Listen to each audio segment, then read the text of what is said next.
नमस्कार विद्यार्थी मित्रांनो, एक्झाम वार्ता या यूट्यूब चॅनलवरती आपलं खूप खूप स्वागत आहे. आज आपण येथे डिस्कस करणार आहोत डिपार्टमेंटल PSI पूर्व परीक्षा संभाव्य सराव प्रश्नसंच.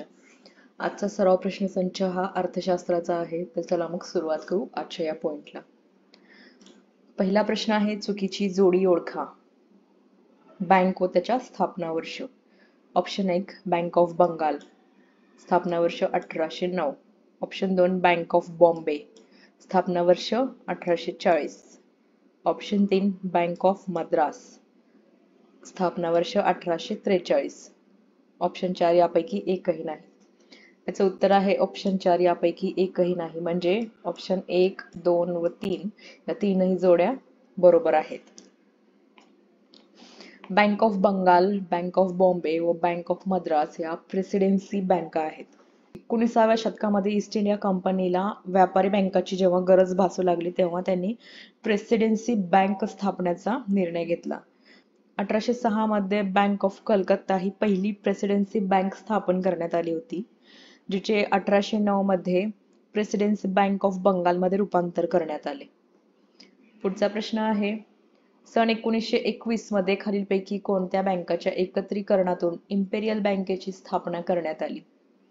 ए bank of Bombay, B bank of Punjab, C bank of Bengal, D bank of Madras.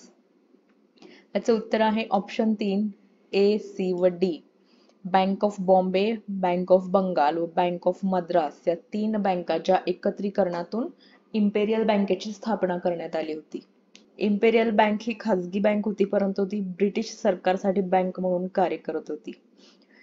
Bank of Bombay, bank of Bengal आणि बँक ऑफ मद्रास हे तीनही प्रेसिडेन्सी बँक आहेत, ते आपण पाहिले आतावरती, आणि यांच्या एकत्रीकरणातून इम्पेरियल बँकेची स्थापना करण्यात आली होती.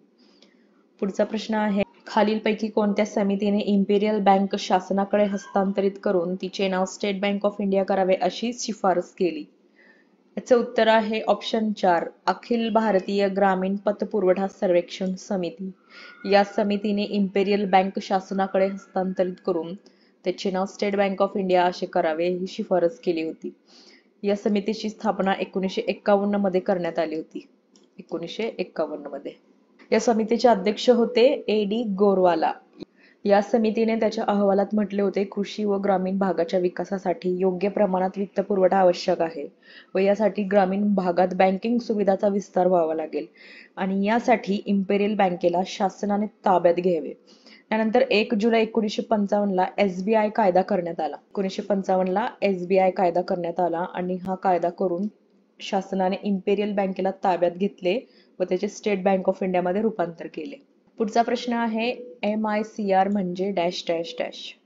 याचं उत्तर आहे option 1 magnetic ink character recognition. बँकेच्या चेकबुक व पासबुक वरती IFSC आणि MICR हे कोड लिहिलेले असतात. हे जे कोड आहेत ते NEFT, IMPS आणि RTGS व्यवहारांसाठी आवश्यक असतात. MICR चा फुल फॉर्म आहे magnetic ink character recognition. MICR हा 9 अंकी युनिक कोड आहे जो ESC क्रेडिट स्कीम मध्ये सहभागी होणाऱ्या बँकांना व त्यांच्या शाखांना दिला जातो. RBI प्रत्येक बँकेच्या शाखेला हा युनिक MICR कोड देत असते. आणखीन एक कोड आहे IFSC. हा 11 अंकी कोड आहे. IFSC चा फुल फॉर्म आहे इंडियन फायनान्शियल सिस्टम कोड. हे दोन्ही कोड NEFT, IMPS व RTGS व्यवहारांसाठी आवश्यक आहेत. तसेच यांचा उपयोग चेक क्लिअरिंग प्रक्रियेमध्ये केला जातो. पुढचा प्रश्न आहे, खालील विधाने पहा. विधान A, RBI कायदा 1932 नुसार रिझर्व्ह बँक ऑफ इंडियाची स्थापना करण्यात आली. विधान B, 1 जानेवारी 1949 रोजी RBI चे राष्ट्रीयकरण कार्यान्वित झाले. याचे उत्तर आहे ऑप्शन 2 फक्त B बरोबर. RBI कायदा 1934 नुसार रिझर्व्ह बँक ऑफ इंडियाची स्थापना करण्यात आली. 1 एप्रिल 1935 रोजी भारताची मध्यवर्ती बँक म्हणून रिझर्व्ह बँक ऑफ इंडियाची स्थापना करण्यात आली होती. पुढचा प्रश्न आहे, सन 1969 मध्ये बँकाचे राष्ट्रीयकरण करण्याची प्रमुख कारणे कोणती होती? विधान A, अग्रक्रम क्षेत्राला कर्जपुरवठा करणे. विधान B, चलन निर्मितीवर नियंत्रण ठेवणे. विधान C, आर्थिक केंद्रीकरण दूर करणे. याचे उत्तर आहे ऑप्शन 4 A व C. म्हणजे अग्रक्रम क्षेत्राला कर्ज पुरवठा करणे व आर्थिक केंद्रीकरण दूर करण्यासाठी 1969 मध्ये बँकाचे राष्ट्रीयकरण करण्यात आले होते. 19 जुलै 1969 रोजी एकूण 14 खाजगी बँकाचे राष्ट्रीयीकरण करण्यात आले. या बँका अशा होत्या ज्यांच्या ठेवी 50 कोटीपेक्षा अधिक होत्या. बँका होत्या central bank of India, bank of India, Punjab national bank, bank of Baroda, United commercial bank, Canara bank, United bank of India, Dena bank, union bank of India, Allahabad bank, syndicate bank, Indian overseas bank, Indian bank आणि bank of Maharashtra. पुढचा प्रश्न आहे, भारतामध्ये खालीलपैकी कोणत्या बँकांचा समावेश अनुसूची बँकांमध्ये होतो? ए. राज्य सहकारी बँका, बी. परकीय बँका, सी. प्रादेशिक ग्रामीण बँका, डी. भारतातील खाजगी अनुसूचित बँका, ई. राष्ट्रीयकृत बँका. याचे उत्तर आहे ऑप्शन 1 वरीलपैकी सर्व. ज्या बँकांचा समावेश आरबीआय कायदा 1934च्या दुसऱ्या अनुसूचीमध्ये करण्यात आला आहे अशा बँकांना अनुसूचित बँका म्हटले जाते. या अनुसूचीमध्ये समाविष्ट होण्यासाठी बँकांना काही निकष पूर्ण करावे लागतात, जसे की त्या बँकाचे भागभांडवल व राखीव निधी ही 5 लाखांपेक्षा अधिक असावा. परंतु 2014 मध्ये आरबीआयने नवीन व्यापारी बँक स्थापन करण्यासाठी किमान भागभांडवलची मर्यादा 500 कोटी रुपये इतकी निश्चित केली होती. दुसरा निकष आहे, त्या बँकाचे कामकाज ठेवीदारांच्या हितास घातक ठरेल अशा पद्धतीने चालवले जात नसल्याचे आरबीआयचे समाधान व्हायला हवे. राज्य सहकारी बँका, परकीय बँका, प्रादेशिक ग्रामीण बँका, तसेच भारतातील खाजगी अनुसूचित बँका, राष्ट्रीयकृत बँका आणि स्टेट बँक ऑफ इंडिया या अनुसूचित बँका आहेत. पुढचा प्रश्न आहे, भारतातील देय बँका म्हणजेच पेमेंट्स बँक कोणत्या आहेत? ए.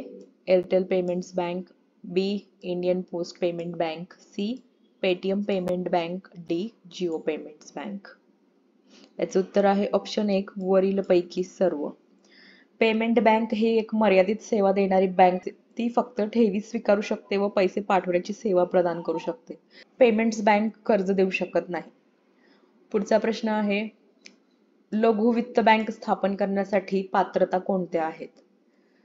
ए. किमान भागभांडवल 100 कोटी, बी. प्रवर्तकाचा हिस्सा सुरुवातीला किमान 40% असावा, सी. बँकांच्या किमान 25% शाखा ह्या बँक शाखा नसलेल्या क्षेत्रात उघडणे बंधनकारक. याचे उत्तर आहे ऑप्शन 4 ए, बी, सी म्हणजे वरीलपैकी सर्व. लघु वित्त बँका या मर्यादित कार्यक्षेत्रात मूलभूत बँक सेवा देणाऱ्या बँका आहेत.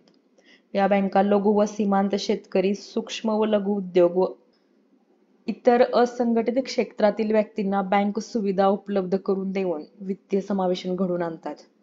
या बँकांना एका कर्जदाराला त्यांच्या भागभांडवल निधीच्या 15% पेक्षा जास्त कर्ज देता येत नाही. 24 एप्रिल 2016 रोजी जलंधर येथे कॅपिटल स्मॉल फायनान्स बँकेने भारतातील पहिली लघु वित्त बँक म्हणून कार्य सुरू केले. सध्या भारतात 11 लघु वित्त बँका कार्यरत आहेत. ते आहेत AU, capital, Fincare, Equitas, ESAF, सूर्योदय, उज्जीवन, उत्कर्ष, नॉर्थ ईस्ट, जना, शिवालिक लघु वित्त बँका. पुढचा प्रश्न आहे, सन 1993 मध्ये कोणत्या बँकेचे पंजाब नॅशनल बँकेमध्ये विलीनीकरण करण्यात आले? याचे उत्तर आहे option 3 new bank of India. New bank of इंडियाचे पंजाब नॅशनल बँकेमध्ये विलीनीकरण करण्यात आले. हा होता डिपार्टमेंटल PSI पूर्व परीक्षेसाठी महत्त्वपूर्ण असा सराव प्रश्नसंच. असेच भरपूर सराव प्रश्नसंच सोडवण्यासाठी चॅनलला नक्कीच सबस्क्राईब करा. व्हिडिओ आवडला असेल तर लाईक करा. हा सराव प्रश्नसंच PDF फॉर्ममध्ये मिळवण्यासाठी टेलिग्राम चॅनलला नक्की जॉईन करा. Thank you for watching.